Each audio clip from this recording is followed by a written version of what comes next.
What if someone told you everything you needed to know in order to write your book? Would you listen? Well, I may not be able to tell you everything, but today on the podcast, I want to list 3 big things that have helped me make serious progress on my book. Let's get into it.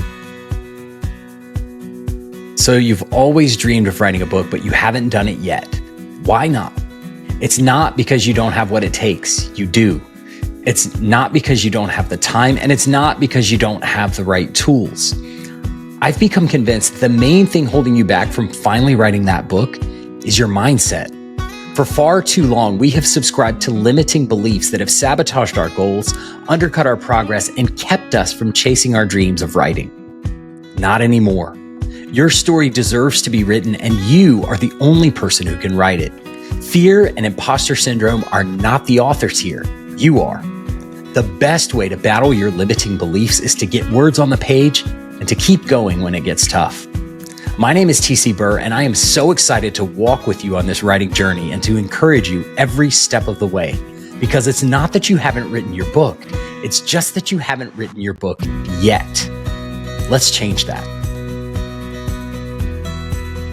Hey, welcome into another episode of the podcast. I am so glad you're here today. Before we get into this, we're going to talk a little bit about making progress on your book. I'm going to share 3 of the big things that have helped me. But before we get there, I want to offer something to you. So one of the biggest things that has been a motivation and a big help for me is actually seeing words get on the page, seeing progress be made. And I know for a lot of writers, we can stall out, especially at the beginning. You can get kind of that writer's block, that paralysis moment where you've got the idea, but you're just staring at the blinking cursor. So I want to share with you a free resource. I call it 30K in 30 days. This is a self-guided writing challenge where I will help you write 30,000 words or more on your novel. You will set a goal for yourself. I will give you resources and tools to track your progress. It will walk you through step by step what to do each week so that by the end of 4 weeks, you will see serious progress on your novel. And again, seeing those words on a page can make such a huge difference. I want to help you not just add words to your project. I want to help you add pages. So to get this resource as my gift to you, go to pages.tcburr.com. You can download it there today. You can even pause this video, go do it now. It's pages.tcburr.com. It's my gift to you. I hope you enjoy it. All right, let's get into it. Today, I want to talk about 3 things that have really helped me in terms of writing my book. Writing a book, you might know if you started, is really hard. It takes a long time. There's a lot of challenges that come with it. And so it's always good. It's always helpful to hear from other people about things that they've done or tools that they've used or lessons that they've learned.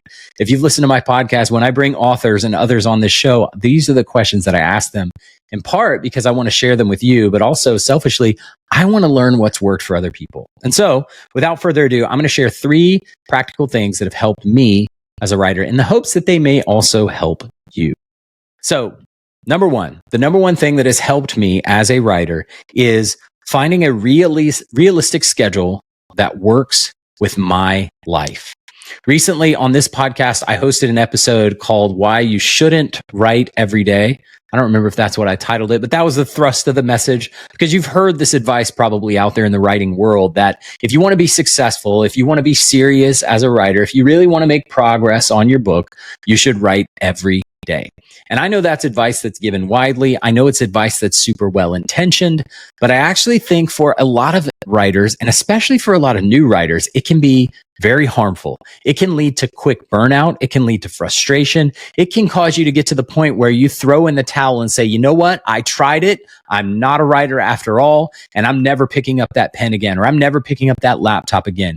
That is the opposite of what I want for you. And so go listen to that episode. I go into a little more depth on the reasons why I don't recommend to write every day. If that works for you, great, keep doing it. But for most of us, that's not always realistic. So find a schedule that is realistic and that works for you. Here are a couple of things you can think about when you're trying to make up that schedule. First, I always encourage people to take stock of where things are in their life right now. So what demands do you have on your time today? Work is going to be a big one for a lot of us. You obviously have to sleep. These are the two like kind of big rock, immovable things that everyone has to do.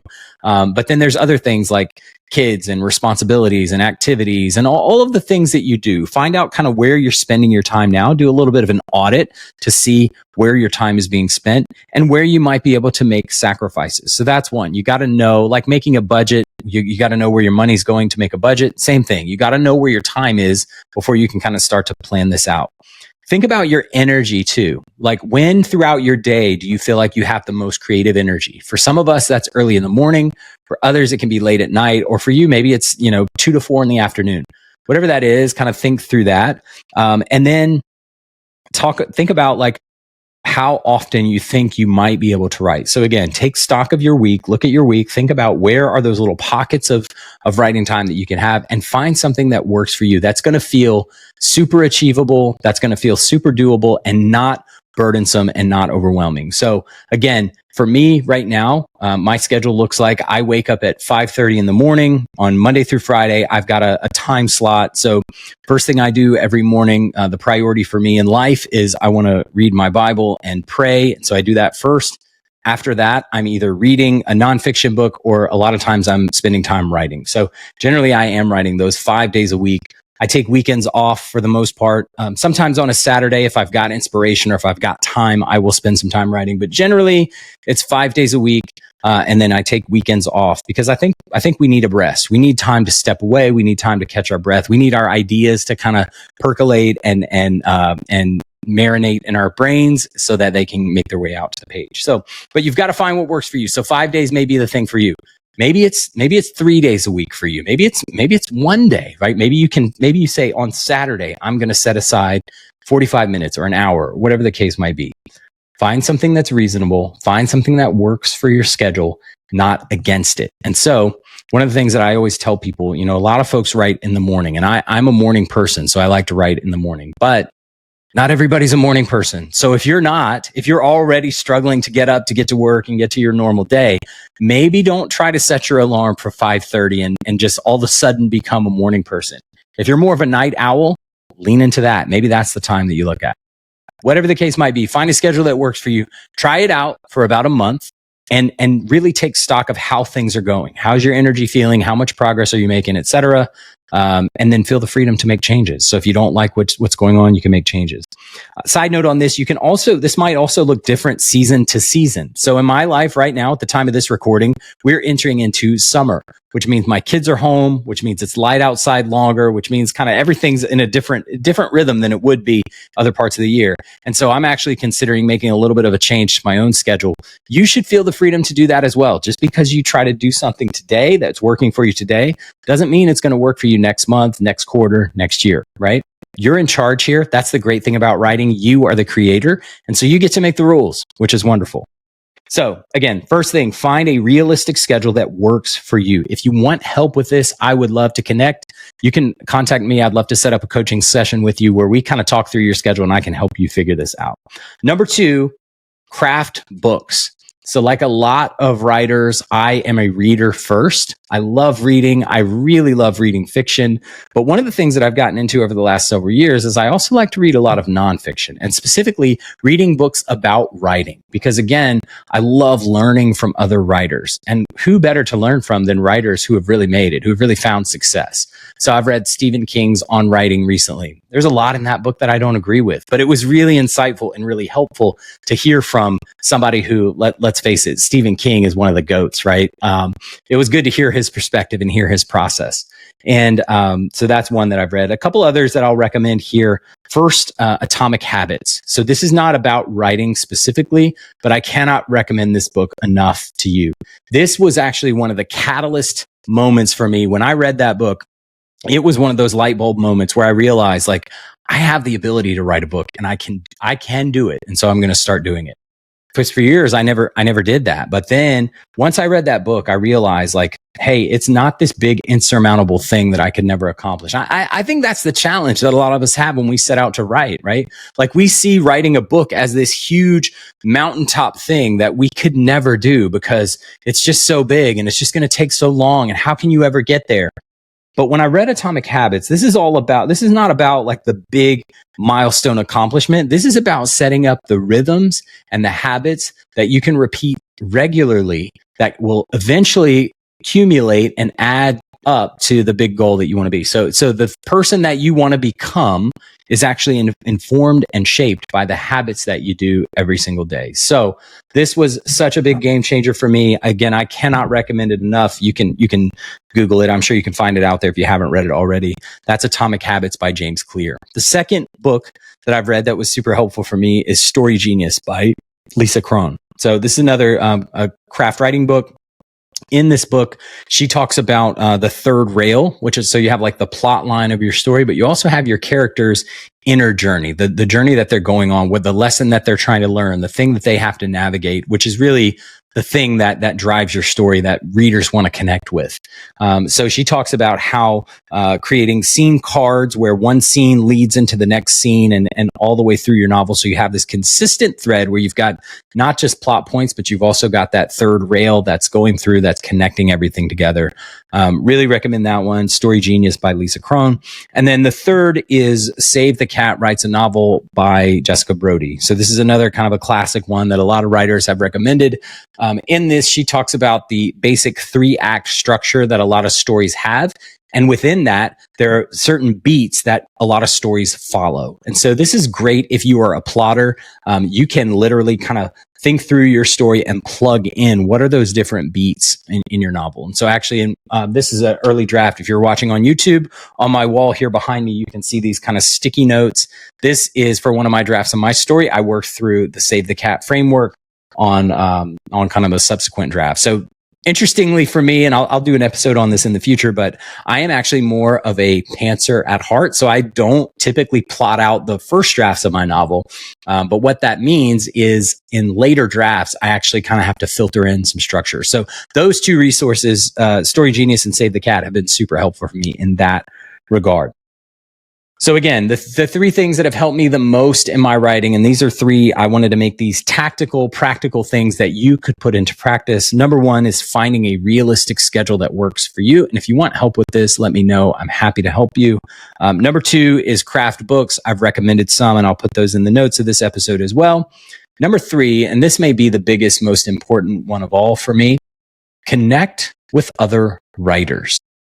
There's a lot of ways to do this, but the reason why this is such an important thing is because writing can feel very solitary sometimes. It is hard work. As I mentioned at the open, it takes a lot of effort. And sometimes, if you're not careful, it can start to feel very isolated and lonely. And lots of parts of writing are. It's just you and your computer or you and your notebook sitting down and getting after it, right? But it's so helpful to talk with other writers, to hear ideas, to bounce ideas off of them, to kind of commiserate sometimes, to get suggestions, to get encouragement from these other folks. So this is something that has been a complete game changer for me. I've done a lot of that through this podcast. A lot of the people that I've interviewed as this podcast has gone on have become friends of mine and people, really trusted advisors, people that I connect with. So I can't encourage you to do that enough. One of the things that has been really eye-opening for me, and I was talking with Sarah Dressler recently about this, and she talked about how accessible a lot of authors really are. So we have this idea that, oh, these guys are professionals. They're so much further ahead from me. They don't want to hear from me with my questions. But actually, I found the opposite to be true. So many writers out there, so many authors out there can't wait to help somebody else. And so if you've been wanting to reach out to maybe even your favorite author, maybe somebody who's famous, but you felt hesitant to do that, let me encourage you to do it. The worst they can do is ignore you. And if they do, okay, well, that's, what are you going to do, right? But there's a lot of ways you can do this. You can find a local writing group. I know there's a lot of people can do that through your public library, or you can find online groups. There are tons of those out there, right? You can connect with a writing coach. You can connect with other writers on social media. One of the places I love to do that. I'm not a big social media guy, but I love to connect on Threads.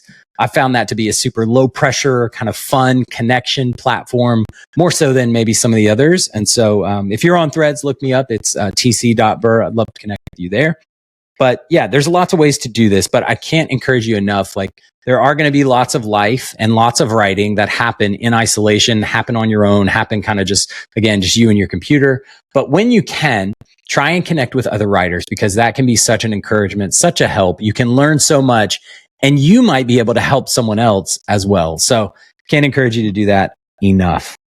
So let's kind of land the plane here. I'm going to do a future episode where I talk about 3 mindset shifts that have helped me in my writing. But for this first one, I wanted to give you 3 kind of tangible things that you could take and use in your writing. So just to recap, number 1, find a realistic schedule that works for you, that works with your natural rhythms and not against them. Number 2, read good craft books and learn as much as you can about the craft of writing. And number 3, connect with other writers. Hey, thanks so much for listening today. Listen, I'd love to know which of these 3 was most helpful for you, which of you found to be most helpful, or maybe there's something that you would add to this list. I'd love to hear it. If you're watching on YouTube, drop me a comment. I'd love to hear it. You can also write a review on Apple and leave it in the comment for that. And also you can reach out to me on Threads. Again, it's tc.burr on Threads. I'd love to know what has been the most helpful thing for you in your writing journey. Also, don't forget, if you want to take part in that free self-guided writing challenge, 30K in 30 days, I would love to offer this as my gift to you. You can go to pages.tcburr.com and download it for free today. That's it for today, guys. Thank you so much for visiting, and I will talk to you soon. Later.